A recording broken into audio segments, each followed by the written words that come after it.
नमस्कार मित्रों। मेरे प्रयास को पसंद करने के लिए आप सभी को बहुत बहुत धन्यवाद।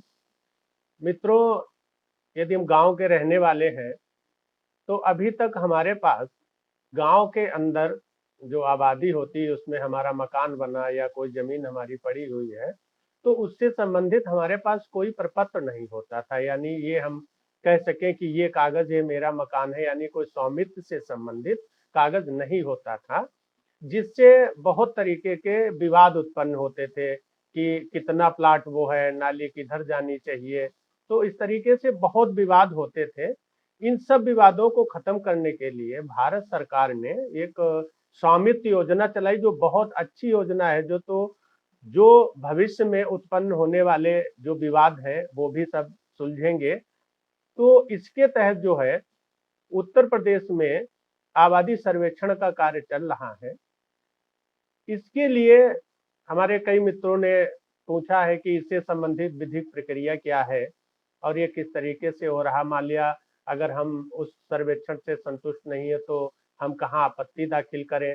हमारी बाउंड्रीज गलत लिख दी गई हैं, फार्म में जो साफ जारी हुआ वो उसमें गलत एरिया लिख दिया गया है। तो मित्रों, आज हम उसी से संबंधित कुछ विधिक प्रावधान जो है जो बनाए गए हैं उनको आपको बताते हैं। तो मित्रों, इसके लिए जो है उत्तर प्रदेश में उत्तर प्रदेश आबादी survey and record operation regulation 2020 बनाया गया है। इसमें क्या है कि आपके प्लाट की नाप होने के बाद में एक फॉर्म आपको दिया जाता है, फॉर्म नंबर 7, जो समझ लीजिए कि वो प्रारंभिक आबादी सर्वेक्षण फॉर्म है। तो उसमें नाम लिखा है, बाउंड्रीज लिखी है, एरिया लिखा हुआ, कितना क्षेत्रफल है आपके प्लाट का।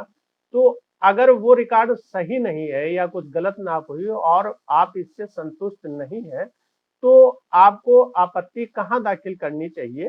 तो इसके लिए जो है इसी रेगुलेशन के नियम 22 के खंड 4 में व्यवस्था दी गई है कि आप जो है सहायक अभिलेख अधिकारी जो उप जिला मजिस्ट्रेट यानी तहसील के जो एसडीएम होते हैं उनको बनाया गया है। उनके यहाँ आप फॉर्म 9 में, एक फॉर्म 9 है इसी रेगुलेशन के पीछे लगा हुआ है। मैं प्रयास करता हूं कि अपने डिस्क्रिप्शन बॉक्स में इस रेगुलेशन का लिंक आपको दे दूं तो आप उसको डाउनलोड कर सकते हैं। तो उसी में फॉर्म भी कई तरीके के लगे हुए हैं। तो उस फॉर्म को भरकर जो भी आपका साक्ष्य है कि मेरा बाउंड्री इतनी होनी चाहिए, एरिया इतना होना चाहिए, तो उससे संबंधित आप दे सकते हो सहायक अभिलेख अधिकारी यानी एसडीएम साहब को।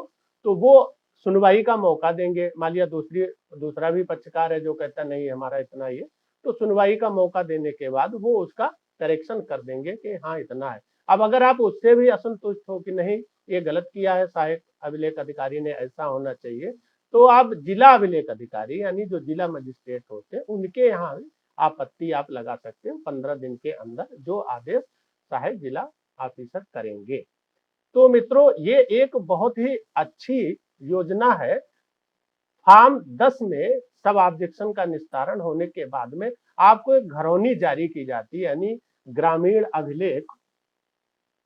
तो उससे क्या है कि आपको बहुत फायदे होंगे। आप उससे लोन ले सकते हो, बैंक में बंद। अभी तक क्या था कि हमारा जमीन पड़ी हुई है, हमारा मकान बना हुआ है, तो हम ना तो लोन ले सकते थे ना उसको लोन लेकर बनवा सकते थे, या वक्त जरूरत और भी काम उससे हो सकते थे। तो इस सब के लिए एक बहुत ही अच्छी योजना है। तो मित्रों, इस प्रकार अगर आपकी और भी कोई इससे जिज्ञासा हो, कोई दिक्कत, कोई परेशानी या कोई विधिक प्रावधान न समझ में आ रहा हो तो आप जो है कमेंट बॉक्स में लिख सकते हैं। हम उसका सुझाव आपका स्वीकार करके और उसका निवारण करेंगे। धन्यवाद।